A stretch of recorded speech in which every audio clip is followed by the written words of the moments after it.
ముకుందపురం అనే గ్రామంలో ఇద్దరు తండ్రి కొడుకులు ఉండేవారు. కార్తీక్ మరియు వీర వెంకట నరసింగరావు గారు. వీరికి ఏ ఆస్తి పాస్తులు లేవని వీరిని ఊరు నుంచి వెలివేశారు. అయితే తన కొడుకు తండ్రి మాట వినకుండా ఏ బాధ్యత లేకుండా స్నేహితులతో కలిసి చెడు తిరుగుళ్ళు అలవాటు పడ్డాడు. తన తల్లి ఊరు వెలివేసిందన్న అవమాన బాధతో చనిపోయింది. మరి వీరి కథ ఇప్పుడు ఎలా ఉందో చూద్దాం.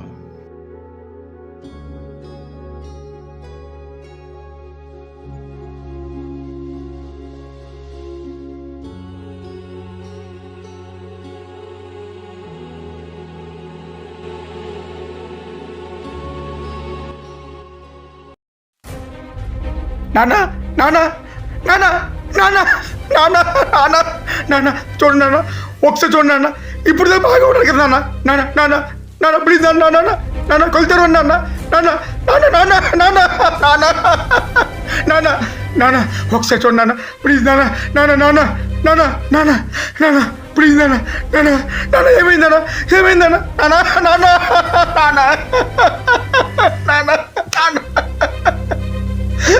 నాన్న నాన్న నాన్న నాన్న నాన్న నాన్న చూడండి నాన్న చూడండి నాన్న నాన్న నాన్న నాన్న ఒకసారి చూడండి నాన్న నాన్న నేనే నాన్న ఒకసారి చూడండి నాన్న నా వైపు చూడండి నాన్న ఒకసారి నాన్న నాన్న నాన్న ప్లీజ్ నాన్న చూడండి నాన్న ఒకసారి నా వైపు చూడండి నాన్న ఎవరు నాన్న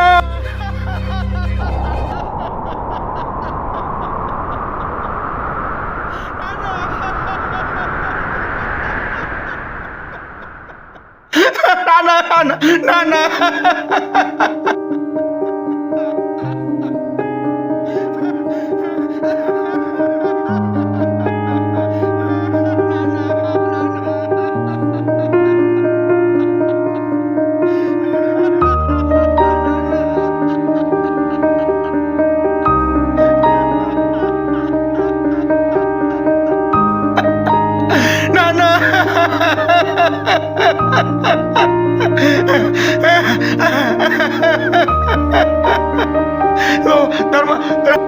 ఏమైందిరా మావయ్యకి?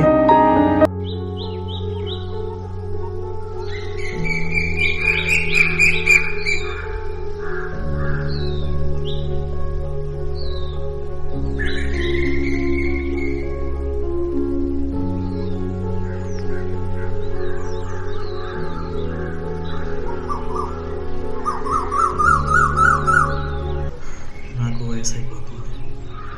వీడేమో బాధ్యత లేకుండా స్నేహితులతో తిరుగుతున్నాడు. ఇవ్వాలని చెప్పి చూద్దాం. బాబు కార్తీక్! నాన్న పిలిచారా? ఇదిగో వస్తున్నా నాన్న.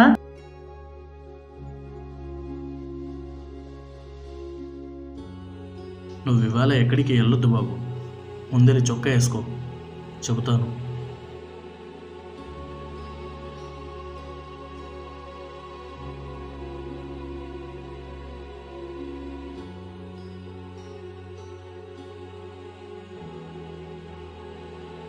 బాబు, ఇవాళ నుంచి నువ్వు పొలం పని చేసుకో బుద్ధిగా, సరేనా? అలాగే. మరి నాకు వయసు అయిపోతుంది, ఆరోగ్యం బాగోలేదు, సరేనా? ఇవాళ నుంచి బుద్ధిగా పని చేసుకో, జాగ్రత్త, సరేనా? నేను వెళ్ళనా?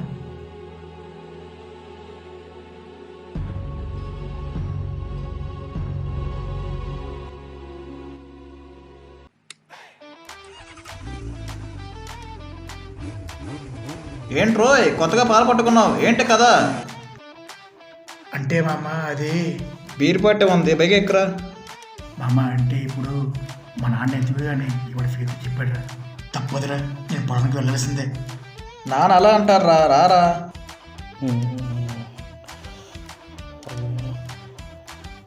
పద, సరే, ఓకే.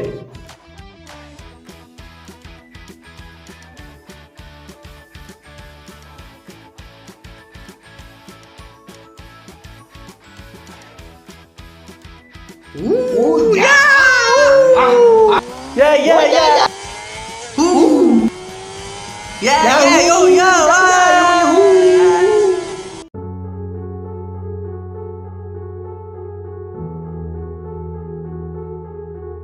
కృష్ణయ్య, మా వాడు ఇవాళ పొలంకి వెళ్ళాడు ఓయ్. ఓవాయ్ చెప్పొచ్చావు. ఈ ప్రపంచంలో ఎవడైనా పనికిరాని వాడు ఉన్నాడంటే అది నీ కొడుకే. లేదు లేదు ఓయ్, మా వాడు మారాడు. ఆహా, వెళ్ళి అక్కడ చూడు. పో పో.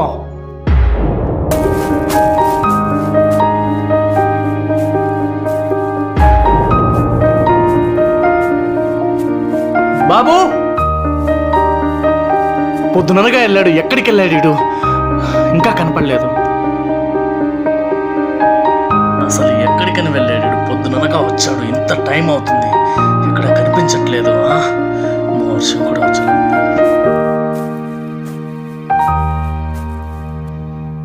ఓయ్ రంగన్న, మా కొడుకు పొద్దుననగా ఇటు వచ్చాడు, నువ్వేమైనా చూసావా? ఏమో, ఇటువైపు అయితే రాలేదు. బాధ వైపు ఉన్నాడని చూడండి ఒకసారి. ఎక్కడికి వెళ్ళాడు? ఉండేదే రకర పొలం, అది కూడా చేసుకోండి ఎందుకు? ఎక్కడికి వెళ్ళావురా? నా చేతికి దొరికితే నీ పని చెప్తా.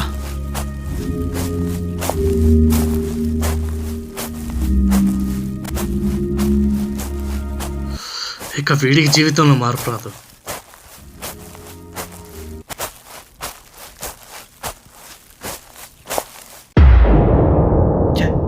దొరికేసట్రా, ఏమంటాడు ఏంటో.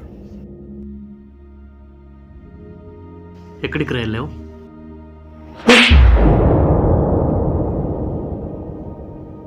వద్దు నాన్న, వద్దు నాన్న, వద్దు నాన్న, వద్దు నాన్న, వద్దు నాన్న, వద్దు నాన్న, వద్దు వద్దు, వద్దు నాన్న, వద్దు నాన్న.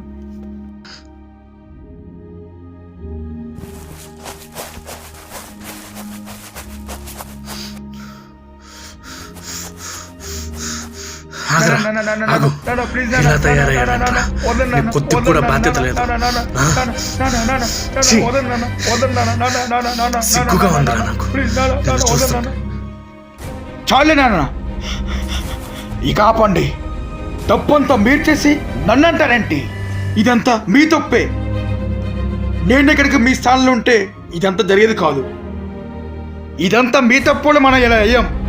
అమ్మ అమ్మ ఊరంతా మనల్ని అవమానించిందన్న బాధతో చనిపోయింది. అనటం కన్నా మీలాంటి చేతగాని వాడిని కట్టుకొని చచ్చిపోయిందనటమే మంచిది నాన్న, మంచిది. కానీ ఒకటి చెప్పను నాన్న, మీ వల్ల మనకు దరిద్రం దురదృష్టంలో పట్టింది అన్న. దురదృష్టంలో పట్టింది. ఛీ, ఎందుకు నాన్న? నాన్న నాన్న ఏమైంది?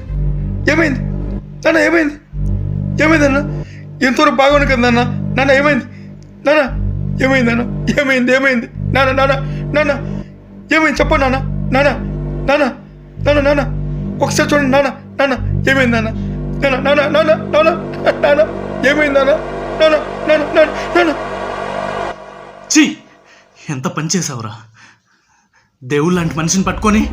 అసలు నీకు నిజం తెలుసా? ఆయన కొడుకుగా ఎలా పుట్టావు నువ్వు? నువ్వు నాకు బావమరిదిగా పుట్టడమే ఛీ, అదే నాకు శాపంలా మారింది.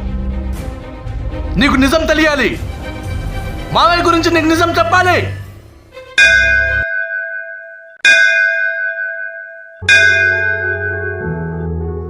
సరిగ్గా 25 ఏళ్ల క్రితం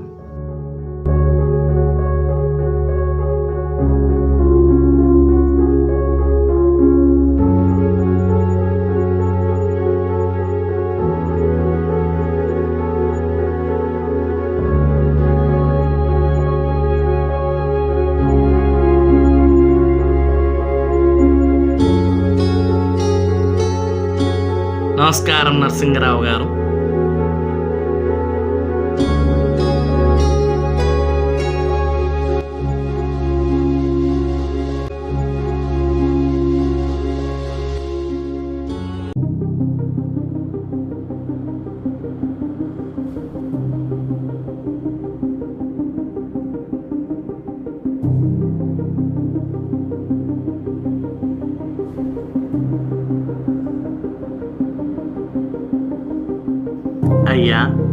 అయ్యగారు రావడం ఏమి విశేషం? ఆయనకు సంతానం లేదన్న సంగతి అందరికీ తెలిసిందే కదయ్యా. ఆయనకు పిల్లలు లేరన్న వేదన నాకు మాత్రమే తెలుసయ్యా. అందుకే ఈ సన్నిధికి వచ్చామయ్యా. ఆయన చల్లగా చూడాలి. అయితే నా దగ్గర ఓ ఉపాయం ఉంది, చెబుతాను, వింటారా? అయితే మరొక షరతు, ఆయనకి సంతానం ఆ దేవుడి నుండి నేను ప్రసాదిస్తాను. అయితే నాకు ఆయన పేరిట ఉన్న ఆస్తి అంతా ఈ గుడి మీద రాసివ్వాలి, సరేనా? అలాగే.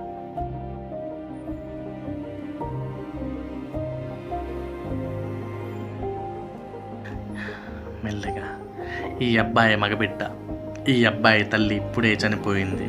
అయితే ఈ అబ్బాయిని మీ స్నేహితుడైన నరసింగరావు గారికి ఇచ్చేయండి.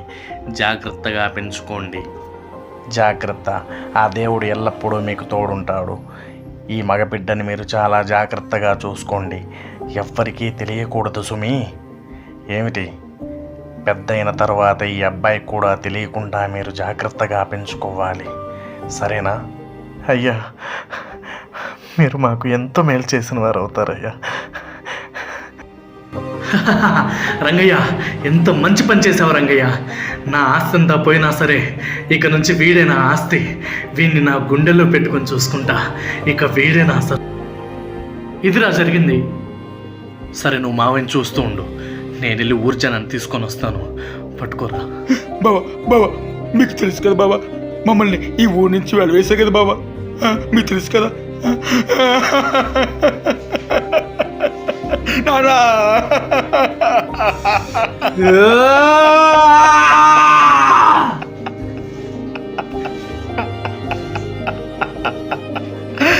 సరే, మనమే మావే కార్యక్రమం చేద్దాం. నాన్న, అంతా నేనే తప్పు చేశాను. మా నాన్న నేనే చెప్పుకున్నాను. నా వల్లే బాబు ఇదంతా జరిగింది. నా వల్ల బాబు నేనే తప్పు చేశాను అంతా.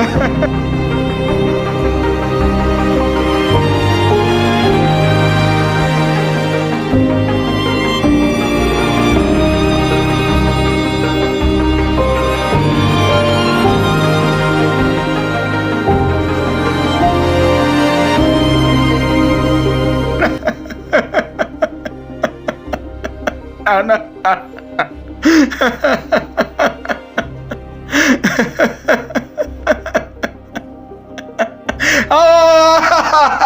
దేవుడా,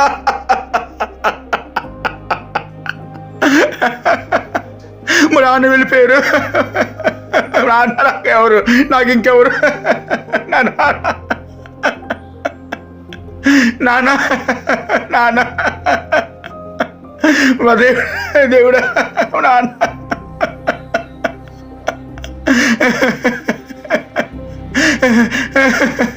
నేను తప్పు చేశాను, అంతా నా వాళ్ళు తప్పు జరిగింది. నాన్న నాన్న నాన్న నాన్న, నా బావ బావ, నాన్న బావ, నాన్న నాన్న బావ, నాన్న నాన్న లే బావ, బావ, నాన్న నాన్న నాన్న నాన్న నాన్న నాన్న.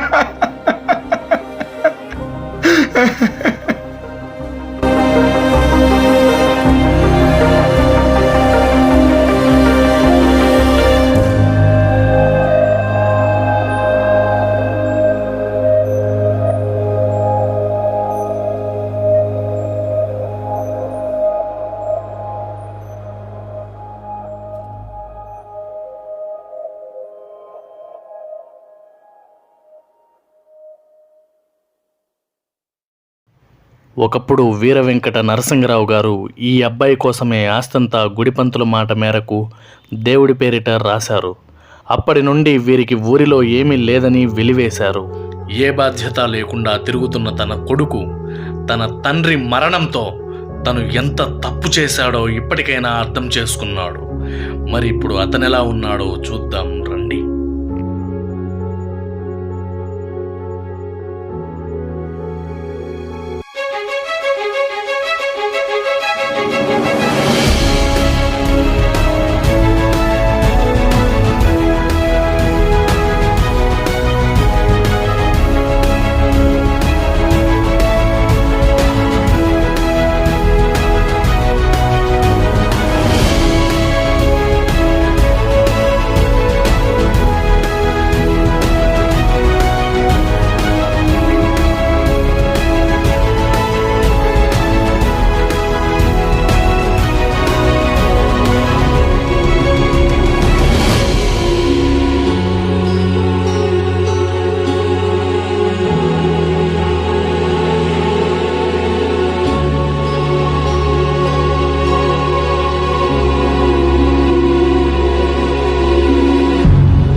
శంకరయ్య, కార్తీక్ ఒక ఉన్నత స్థాయిలో నిలబడి పేదలందరికీ అండగా నిలిచాడు. గోపాలమ్మ,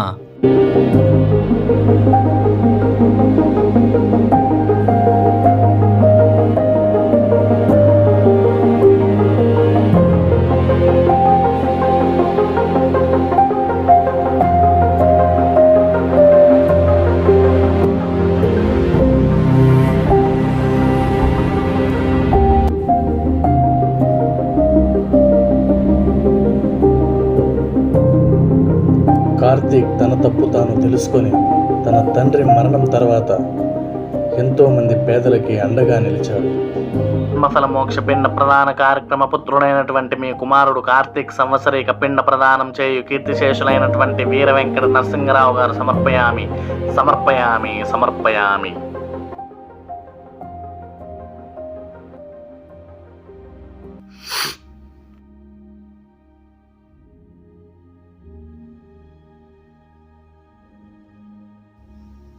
ఈ రోజుల్లో డబ్బు ధనం ఉంటే బెల్లం చుట్టూ చీమలై చుట్టుకుంటారు. అదే డబ్బు లేకపోతే మన నీడ కూడా మనల్ని అసహ్యించుకుంటుంది. నేను నమ్మిన సిద్ధాంతంలో డబ్బు, ధనం, ఆస్తులు, అంతస్తులు ఏవీ మనిషి కన్నా గొప్పవి కావు. మనిషే ధనాన్ని సృష్టించాడు. అలాంటి డబ్బు మనిషినే శాసిస్తోంది అంటే అతిశయోక్తి లేదు. కనుక నేటి సమాజంలో డబ్బుకే ప్రాధాన్యత ఇస్తున్నారు, కానీ కాస్త మనిషిని కూడా మనిషిలా చూద్దాం. నేటి సమాజంలో మీకు, నాకు, మనందరికీ డబ్బు కావాలి, ఒప్పుకుంటాను. కానీ డబ్బే జీవితం కాదు. మనం చచ్చిపోతే ఏ ధనం మనతో రాదు. చివరికి మంచి పేరు మనతో వస్తుంది. ఈ సత్యాన్ని అందరూ గ్రహించాలి. జై హింద్. ఈ కథ సారాంశం. నాన్న ప్రేమ మీ అందరికీ అంకితం.